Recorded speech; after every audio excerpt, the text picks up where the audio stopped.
Today we're going to replace the RAM memory on an HP DV9000 laptop. Flip it over and you have a panel here that needs to be removed. You remove the two screws that hold it in place, and then there is your RAM chip. There's two metal clips that hold the chip in place. You have to pull those clips to the side and the RAM memory slides right out. Then you take the new RAM memory and you see there's a notch there, so it can only go in one way.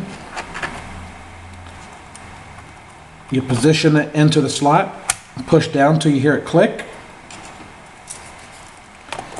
and you put your bottom panel on, and your RAM memory is replaced.